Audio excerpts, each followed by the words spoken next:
Assalamualaikum warahmatullahi wabarakatuh.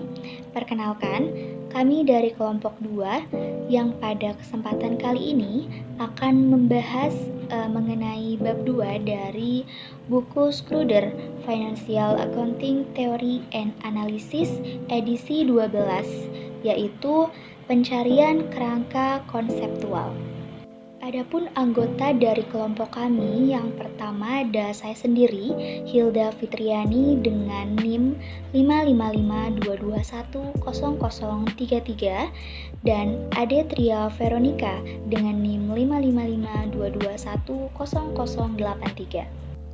Kemudian pada kali ini kami akan membahas 5 pokok bahasan sesuai dengan yang ada di dalam buku Schroeder. Yang pertama ada pengembang teori awal, kemudian yang kedua ada upaya awal pengembangan kerangka konseptual akuntansi oleh organisasi-organisasi otoritatif dan semi-otoritatif. Kemudian yang ketiga, proyek kerangka konseptual FASB. Yang keempat, standar-standar akuntansi berbasis prinsip versus berbasis aturan. Serta yang terakhir ada konvergensi internasional.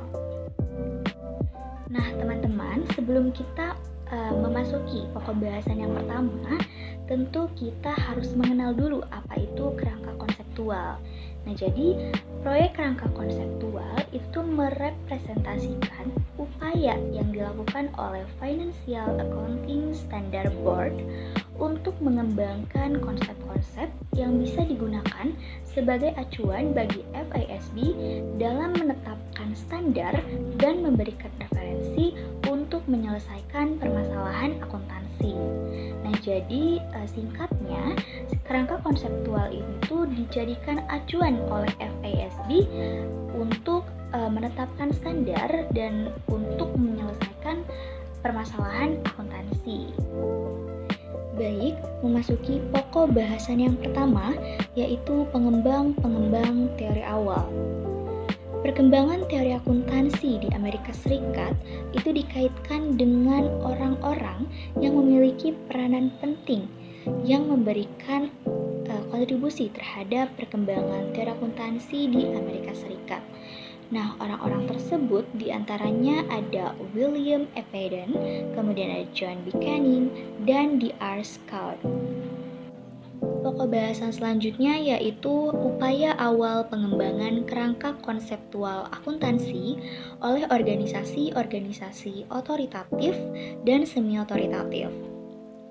Nah, jadi teman-teman, upaya awal pengembangan kerangka ini itu tuh diawali pada pertengahan tahun 1930-an, di mana pada tahun tersebut organisasi profesional itu mulai tertarik untuk mengembangkan teori akuntansi. Kemudian hal ini berlanjut pada tahun 1936 bahwa American Accounting Association itu mengeluarkan pernyataan yang berjudul A Tentative Statement of Accountant Principle Affecting Annual Corporate Report. Nah, hal ini itu bertujuan untuk memberikan pedoman bagi Securities Exchange Commission. Kemudian, di tahun 1938, AIA juga menerbitkan sebuah monograf yang berjudul A Statement of Accounting Principle. Nah, monograf tersebut itu diterbitkan oleh AIA dengan tujuan untuk memberikan pedoman bagi Securities Exchange Commission tentang praktik-praktik akuntansi yang terbaik. Namun, ternyata kajian tersebut tidak dapat mencapai tujuan yang ditetapkan. Kemudian, pada tahun 1940, American Accounting Association juga menerbitkan kajian mengenai tolak ukur yang dilakukan oleh Peden dan A.C. Littleton yang berjudul An Introduction to Corporate Accounting Standard. Selanjutnya yaitu pernyataan tentang teori akuntansi dan penerimaan teori.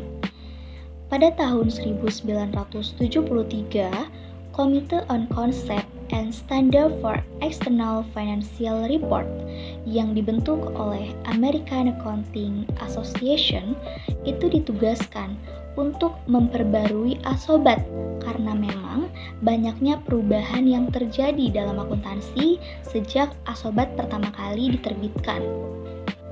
Oke, berbicara mengenai ASOBAT. Sebenarnya ASOBAT itu apa sih?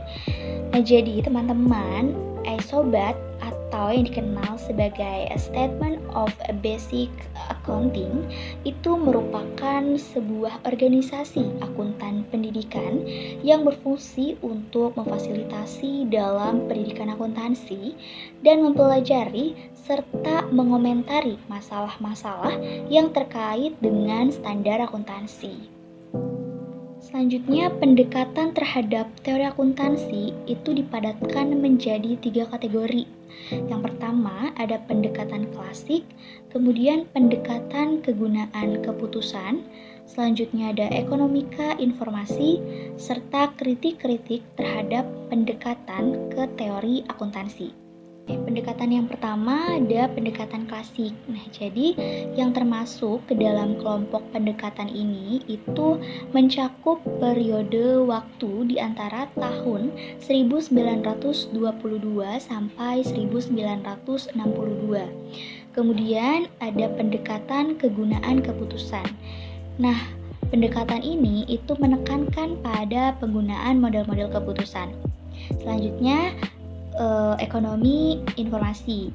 Pada kajian-kajian ini, itu yang termasuk dalam kategori ini dipandang telah menggunakan teori ekonomi untuk menentukan kebutuhan informasi bagi pengambilan keputusan ekonomi.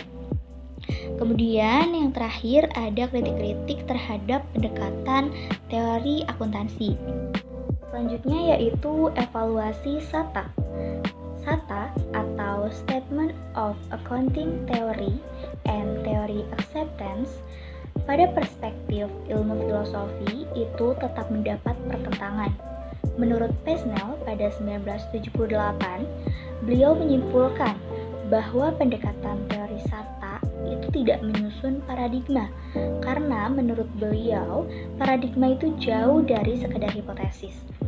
Kemudian beliau juga mengkritik nih perbedaan yang dilakukan SATA terhadap pendekatan klasik dan kegunaan keputusan karena dinilai artifisial. Baik, pembahasan selanjutnya yaitu proyek kerangka konseptual FASB. Proyek kerangka ini awalnya dikembangkan sendiri oleh FASB. Namun pada Oktober 2004, FASB dan IASB mengumumkan proyek gabungan yang bertujuan untuk mengembangkan kerangka konseptual umum yang baru dibangun dari konseptual kerangka yang sudah ada. Jadi proyek ini mempunyai total 8 tahapan rencana kerja proyek. Kerangka konseptual sendiri terdiri atas 3 tingkatan. Dengan tingkatan pertama mengidentifikasi tujuan pelaporan keuangan atau objective of financial reporting. Yang kedua itu ada menguraikan hal-hal fundamental yang merupakan karakteristik kualitatif atau kualitatif karakteristik. Dan yang terakhir itu ada mengidentifikasi pedoman penerapan untuk pengakuan, pengukuran, dan pengungkapan. Nah, pembahasan selanjutnya yaitu mengenai Statement of Financial Accounting Standard. Yang pertama itu ada nomor ke-8 yang menyatakan bahwa tujuan dari pelaporan keuangan secara umum adalah memberikan informasi keuangan mengenai entitas pelaporan yang berguna bagi investor, kreditor, pemberi pinjaman, dan lainnya. Kedua itu ada Statement of Financial Accounting Concept nomor ke-5 yang menyatakan bahwa pengakuan dan pengukuran dalam laporan keuangan perusahaan ini digambarkan sebagai model pengukuran campuran atau mixed measurement model. Berdasarkan SFAC nomor 5, rangkaian laporan keuangan yang lengkap untuk suatu periode harus menunjukkan yang pertama itu ada posisi keuangan pada akhir periode, yang kedua ada pendapatan untuk periode tersebut, ketiga ada laba komprehensif untuk periode tersebut, keempat ada arus kas selama periode tersebut, yang terakhir ada investasi oleh dan distribusi ke pemilik selama periode tersebut. Selanjutnya ada Statement of Financial Accounting Concept nomor 6 yang mengatakan bahwa elemen-elemen laporan keuangan perusahaan yang mendefinisikan 10 elemen laporan keuangan yang digunakan untuk mengukur kinerja dan posisi keuangan entitas ekonomi. Elemen tersebut antara lain ada aset, liabilitas, ada ekuitas, investasi oleh pemilik, distribusi kepada pemilik, laba komprehensif, pendapatan, beban, keuntungan maupun kerugian. Nah, selanjutnya juga ada Statement of Financial Accounting Concept nomor 7 nih. Nah, hal ini juga menyatakan bahwa pengguna informasi arus kas dan nilai sekarang dalam pengukuran akuntansi. SFAC nomor 7 ini memberikan kerangka dan menggunakan arus kas ke masa depan sebagai dasar pengukuran akuntansi pada saat pengakuan aset awal atau pengukuran awal yang baru dengan metode bunga untuk amortisasi. Pembahasan selanjutnya, di sini kita akan mengetahui perbedaan standar-standar akuntansi berbasis prinsip dengan standar-standar akuntansi berbasis aturan. Jadi selama awal tahun 2000-an, FASB mencatat bahwa perhatian telah ditunjukkan terkait kualitas dan transparansi informasi akuntansi. Salah satu perhatian utamanya yaitu semakin meningkatnya kompleksitas standar-standar FASB dan pengembangan standar akuntansi. Jadi untuk menjelaskan perbedaan di antara standar berbasis aturan dan standar berbasis prinsip, kalau proses penetapan standar dapat dipandang sebagai rangkaian kesatuan, mulai dari standar-standar yang sangat kaku sampai definisi umum dari konsep berbasis ekonomi pada sisi yang lain, contohnya ada pada tabel-tabel berikut ini. Jadi kalau serangkaian standar berbasis prinsip itu lebih mampu mengikuti kecepatan dan perubahan mengenai lingkungan bisnis, sedangkan kalau dari standar berbasis aturan ini lebih bisa diterapkan pada perekonomian dan negara yang besar dan kompleks. Kalau dari berbasis prinsip, hal ini kurang berisi, sedangkan kalau dari berbasis aturan, kurang memberikan ruang dan interpretasi. Kalau dari prinsip, mendorong penggunaan penilaian profesional dengan fokus pada hal yang benar.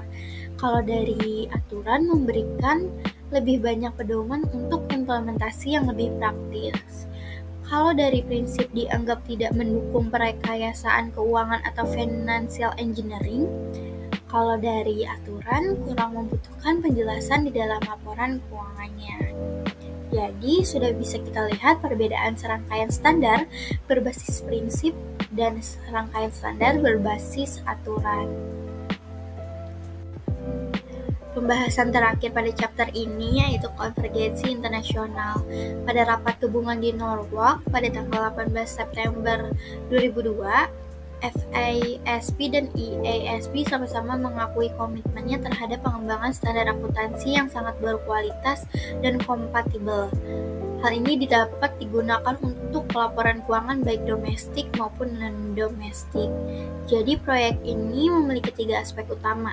Aspek pertama itu ada proyek penyajian laporan keuangan yang pada bulan April 2004 FISB dan EASB memutuskan untuk menggabungkan masing-masing proyeknya terkait dengan pelaporan dan pengklasifikasian komponen-komponen pendapatan, beban, keuntungan, dan kerugian. Aspek yang kedua itu ada proyek kerangka konseptual. Tujuan proyek ini yaitu menciptakan fondasi yang baik bagi standar akuntansi di masa depan yang berbasis prinsip, konsisten secara internal dan terkonvergensi secara internasional. Aspek yang ketiga atau yang terakhir ini yaitu proyek konvergensi dengan tujuan konvergensi standar akuntansi adalah membuat perusahaan-perusahaan negara-negara yang berbeda menggunakan prosedur akuntansi yang sama dalam mengukur dan melaporkan posisi keuangannya. Tujuan dari proyek konvergensi ini adalah menghilangkan perbedaan antara IFRS dengan GAAP-AS. Baik, sekian penjelasan dari kami mengenai chapter kedua dari buku Schröder, edisi 12, Financial Accounting Theory and Analysis. Semoga apa yang kami jelaskan bisa membantu kalian. dan ilmunya bermanfaat bagi kalian semua. Terima kasih.